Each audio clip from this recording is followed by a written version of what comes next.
আসসালামু আলাইকুম ওয়া রাহমাতুল্লাহ।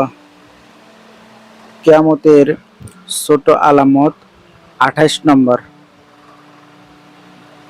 28 নম্বর কিয়ামতের ছোট আলামত, ভূমিধস ও চেহারা বিকৃতি শাস্তি দেখা দিবে। আখিরি জামানায় যখন অশ্লীলতা ও পাপাচার ব্যাপকভাবে বৃদ্ধি পাবে, তখন এই উম্মতের কিছু লোককে বিভিন্ন প্রকার শাস্তিতে পাকড়াও করা হবে। নবী সাল্লাল্লাহু আলাইহি ওয়াসাল্লাম বলেন, আখিরি জামানায় এই উম্মতের কিছু লোককে ভূমিধস, চেহারা পরিবর্তন এবং উপরে উঠিয়ে নিক্ষেপ করে শাস্তি দেওয়া হবে।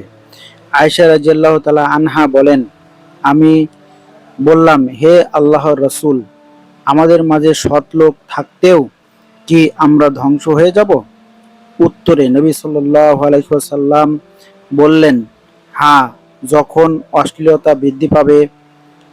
তিনি আরো বলেন, কিয়ামতের পূর্বে ভূমিধস, চেহারা পরিবর্তন এবং উপরে উঠিয়ে নিক্ষেপ করার মাধ্যমে শাস্তি দেওয়া হবে।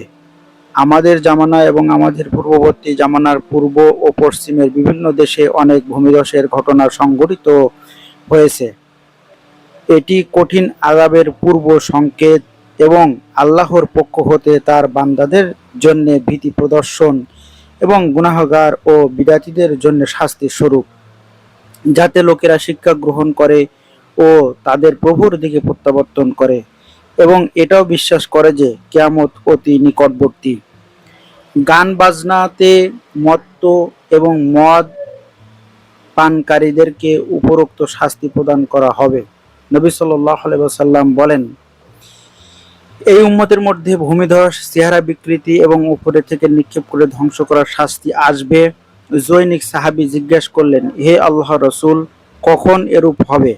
নবী সাল্লাল্লাহু আলাইহি ওয়াসাল্লাম বললেন, যখন ব্যাপক হারে গায়িকা, বাদ্যযন্ত্র এবং মদ্যপানের প্রসার ঘটবে। নবী সাল্লাল্লাহু আলাইহি ওয়াসাল্লাম আরো বলেন, আমার উম্মতের একদল লোক মদ্যপানে লিপ্ত হবে, তবে মদের নাম পরিবর্তন করে অন্য নামে নামকরণ করবে। তারা বাদ্যযন্ত্র, বাঁশি বাজানো ও গান বাজনা নিয়ে ব্যস্ত থাকবে।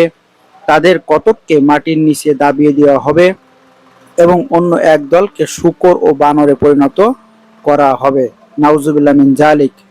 পাপ কাজ ও নাফরমানিতে লিপ্ত হওয়ার কারণে আল্লাহ তাআলা বনি ইসরায়েলের এক শ্রেণীর লোকের চেহারা পরিবর্তন করে শূকর ও বানরে পরিবর্তন করে ধ্বংস করেছিলেন।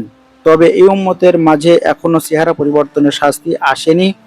কিয়ামতের পূর্বে মানুষ যখন জেনা, ব্যভিচার, মদ্যপান এবং গান বাজনা সহ নানা ধরনের পাপের কাজে লিপ্ত হবে, তখন এই শাস্তি অবশ্যই আসবে। কারণ নবী সাল্লাল্লাহু আলাইহি ওয়াসাল্লাম সহিহ হাদিসে এই ব্যাপারে ভবিষ্যৎবাণী করেছেন, তা কিয়ামতের পূর্বে অবশ্যই বাস্তবায়িত হবে। আজ এ পর্যন্ত। সকলের শুভকামনায় আজকের মতো বিদায়। আল্লাহ হাফেজ। আসসালামু আলাইকুম ওয়া রাহমাতুল্লাহ।